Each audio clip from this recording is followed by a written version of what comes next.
and the reason they feel connected to your tribe, which will result in word-of-mouth recommendations and repeat visits. The brand value is built through the value that you deliver at the event, which could be as little as providing value through a networking platform. But real loyalty comes when you can actually create unique and memorable experiences. And this leads us into the building of the event. So that's pretty much all there is for this section, but let's go through our checklist.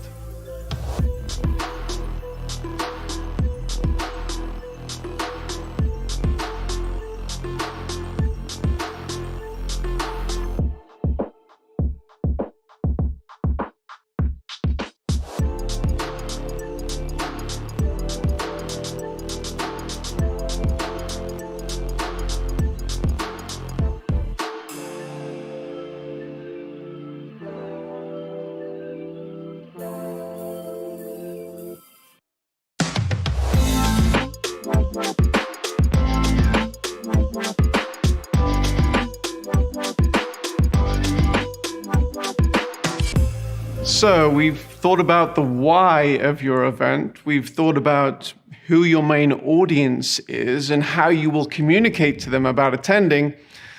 Now we need to get into the meat of planning your event. And the first part now is determining when the event should take place and how long it should last. Now, event producers who are familiar with the cadence of an in-person physical event are often curious and ask us whether there are similar optimal times and durations for online events. There's no exact science in answering this question. However, there are some guiding principles which must be considered. In-person events will often require an attendee to take time out from their usual schedule. It might include travel and booking accommodation, and if this is the case for a significant portion of your audience, then it's often wise to make the hassle involved in travel and staying away from home worth it. You, as the event producer, must be concerned with the creation of space in the event, time for networking and meeting, as well as determining the potential for curated moments in plenary sessions which unite the messaging and can mobilize your entire audience. Now, hybrid events, online and in person, typically have the same considerations as in-person events, as it mirrors the in-person event experience. Now, it often comes as a surprise to first-time hybrid event producers that the people attending the online portion of the event are actually physically present at the event. They may have other commitments, or they may be in a hotel room, and they don't want to miss out on certain parts of the event. It may be that they missed a plenary session because of an offline meeting, and they are catching up with the flow of the event. The bottom line with hybrid events is that you should simply mirror the in-person schedule. Exclusively online events may be treated slightly differently. Since they don't require attendees to take time off work, one more significant consideration is that attendees may only be joining outside of work hours, unless, of course, you're hosting a work event, in which case holding it within typical working hours becomes optimal. Many in-person expo-type events have very little main stage time and spread the event over a number of days so that attendees can network, have offline business meetings, grab a coffee or lunch together.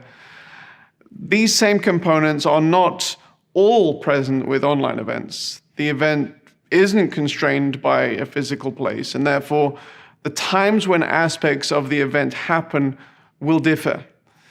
It's important that you give thoughts to when your main plenaries in a virtual event happen for this very reason. If you typically have longer, more drawn-out plenaries, you may think about condensing your main program slightly time-wise. I might add that it's important not to swing the pendulum too far in the other direction. It's not unusual for our project managers to advise clients on the need to actually include breaks in their schedule when they have multiple back-to-back one-hour sessions. In addition, while you can't grab lunch with someone online, there are still numerous networking tools that should be factored in your event. Maybe give thought to how your event can be more than a simple one-way broadcast. The question remains, when should you schedule certain components within maybe a multi-day event? Now, there are no hard and fast rules. You know your audience, and we can have constructive conversation about that. But we typically see a few general rules that are different than in person. We often see spikes at the beginning of an online event in a much greater way than we would in an in-person where people may arrive late. And then, as with in-person event, we will see spikes when top bill presenters, music acts, or VIPs are on stage. And so hopefully that's helpful as you start planning and thinking about the timing and the duration of your event. So that's pretty much all there is for this section. So let's go through our checklist.